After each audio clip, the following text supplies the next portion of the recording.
विशिका अपनी सखी श्रीषा के साथ झरने पर स्नान कर रही होती है।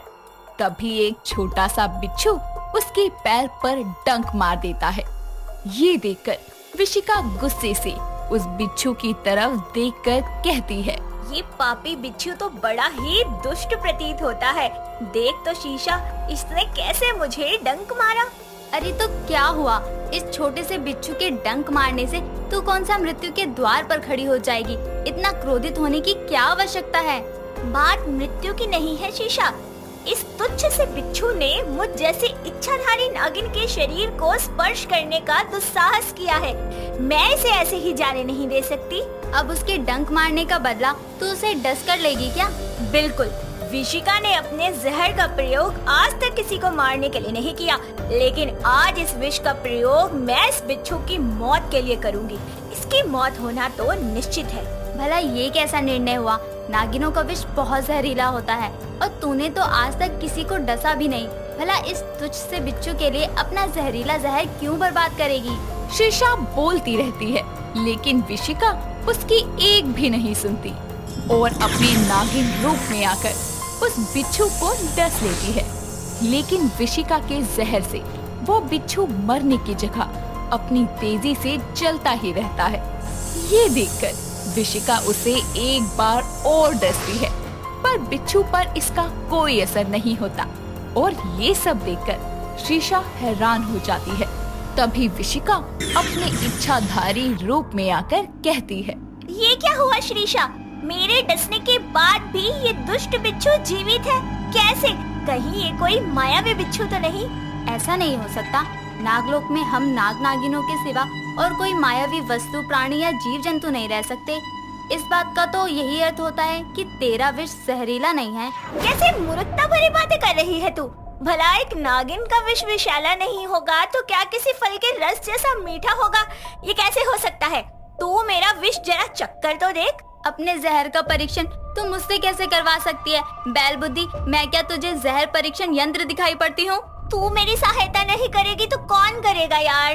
प्लीज श्रीषा, तू मेरा विष पीकर देखना। तू इस विष को पीने से नहीं मरेगी, ये तो खुद भी जानती है। चल अब अश्रु मत बहा। सखी होने के नाते मैं तेरे लिए ये कर देती हूँ। उसके इतना कहते ही विशिका एक पात्र में अपना जहर श्रीषा को पीने के लिए देती है। पहले तो श्रीषा नाक से कोड़ते हुए उस जहर की एक घूंट पीती है और फिर पूरा का पूरा पात्र ही खाली कर देती है। और ये देखकर विशिका कहती है, सारा जहर गटक गई तू तो। ये जहर था? मुझे तो कोई मीठा शरबत लगा। विशिका, तू इच्छाधारी नागिन है या इच्छाधारी मधुमक्खी? आखिर तेरा जहर किसी शरबत जैसा मीठा क्यों है? उसके इतना बोलते ही वो अंतर्ध्यान होकर अपने महल पहुँचती है और सीधा जाकर अपनी माँ विरुशिका को डस लेती है। उसकी ये हरकत देखकर उसकी माँ विरुशिका उसे एक थप्पड़ मारकर कहती है, मूर्ख विशिका, तू इच्छाधारी नागिन के अपनी माँ को डसने के लिए बनी है?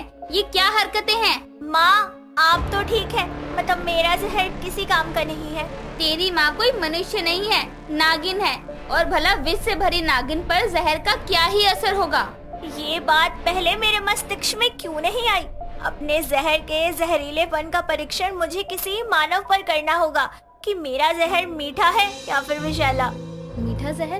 तो क्या ये जान गई? वंशिका, ये क्या बड़बड़ाई जा रही है? चल चल कर भोजन कर ले। मुझे अभी भूख नहीं है, मुझे अभी के अभी पृथ्वीलोक जाना होगा। तू अपनी माँ की बातों की अवहेलना करेगी? ये मेरा आदेश है कि तू मुझसे बिना पूछे नागलोक के बाहर कदम तक नहीं रखेगी। चल मेरे साथ। इतना कहकर वो विशिका को पृथ्वी लोक जाने से रोक देती है। कुछ समय बाद जब विशिका से रहा नहीं जाता तो वो बिना किसी को बताए इंसानी रूप में पृथ्वी लोक के एक मंदिर में आ पहुंचती है, जहां राहुल नाम का लड़का हाथ जोड़े आंखें बंद किए प्रार्थना कर रहा होता है। तभी वो उसे डसने के लिए उसकी गर्दन के पास जाती है। जैसे ही वो करीब पहुंचती है तो राहुल अपनी आंखें खोलता है और अपने इतने करीब इतनी सुंदर लड़की विशिका को देखकर खो सा जाता है। और तभी विशिका मन में कहती है, इस मानव को डसने के लिए मैं इसके इतने करीब खड़ी हूँ, और ये है कि केवल मुझे निहारे जा रहा है। थोड़ा पीछे हटिए। वो ऐसा नहीं कि मुझे आपका करीब होना भाया नहीं, लेकिन क्या है ना, इतनी मस्त मेरा मतलब इतनी सुंदर लड़की देखकर धड़कनें बड़ी तेज सी हो रही हैं। कैसे मनुष्य हो, मेरे इतना निकट आने पर भी भयभीत नहीं हुए? क्या सभी मनुष्य इतने निडर होते हैं? कितना मीठा बोलती हो तुम। क्या तुम मेरी दोस्त बनोगी? पर मैं तो तुम्हें भली भांति जानती भी नहीं, फिर मैं तुमसे मित्रता किस प्रकार कर सकती हूँ? जान पहचान का क्या है, 2 दिन साथ में घूमेंगे, सब जान जाएंगे। नहीं नहीं, इतना समय नहीं है मेरे पास। मुझे आज ही परीक्षण करके वापस लौटना है। इतना कहकर वो मंदिर के बाहर आ जाती है। उसके पीछे पीछे राहुल भी बाहर आता है। तभी वो विशिका का हाथ पकड़कर जोर से उसे अपनी तरफ खींचता है। वो उसकी ओर अचानक खिंची आने से दोनों के बीच किस हो जाती है।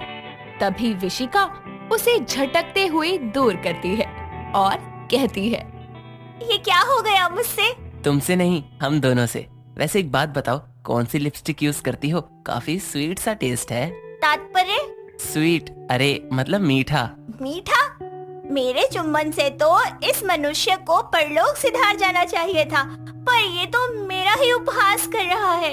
इतना कहकर वो राहुल के सामने से पलक झपकाते ही गायब होकर नागलोक के भवन में आ पहुंचती है, जहां उसकी माँ और शीशा भी होते हैं।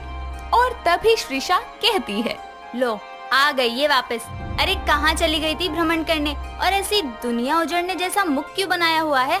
तूने सही कहा था श्रीशा, तेरी विशिका का विष विषैला नहीं बल्कि मीठा है। माँ आखिर कैसी नागिन बना दिया मुझे, मीठे जहर वाली। ये तो होना ही था विशिका, ये सब मेरे कारण है। एक बार पृथ्वी लोक के मासूम मनुष्य की मेरे डसने के कारण मृत्यु हो गई। उस अपराध के लिए मैंने भोलेनाथ की तपस्या कर प्रायश्चित करना चाहा। भोलेनाथ ने प्रकट होकर मुझे वरदान दिया कि मेरा और मेरी कोख से जन्मी नाग कन्या का जहर विषैला होने की जगह मीठा होगा। ये सुनकर तो विशिका के पैरों तले जमीन खिसक जाती है और वो उदास होकर बोलती है, ओहो माँ, प्रायश्चित करना इतना आवश्यक था क्या? ये वरदान मुझे किसी श्राप से कम नहीं लग रहा है। अरे जहरीला विष होना तो नागिन का सम्मान होता है। बताओ, आपके कारण मुझे मीठे जहर वाली नागिन बन के रहना पड़ेगा। ओहो, तू निराश क्यों होती है? तुझे क्या लगता है तेरे इस मीठे विष का कोई महत्व नहीं? हाँ तो तू ही बताना, इस मीठे विष का क्या महत्व है? अरे विष की तो पहचान ही कड़वाहट होती है। अरे तेरे इस मीठे जहर का प्रयोग हम सोमरस बनाने में करेंगे ना। सोच, सभी नाग नागिनों में जहर के साथ तेरे मीठे जहर का सोमरस भी दौड़ेगा। क्या कहती है?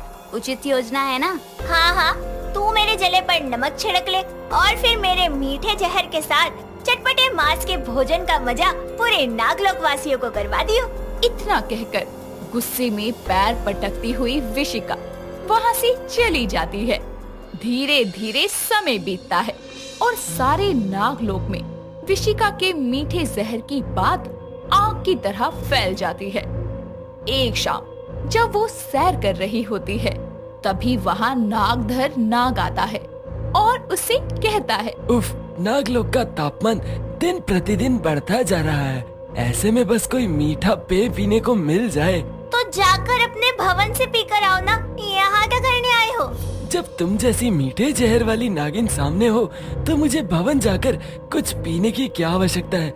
मुझे करीब आकर डस लो, तुम्हारा मीठा जहर मेरी प्यास बुझाने के काम आएगा।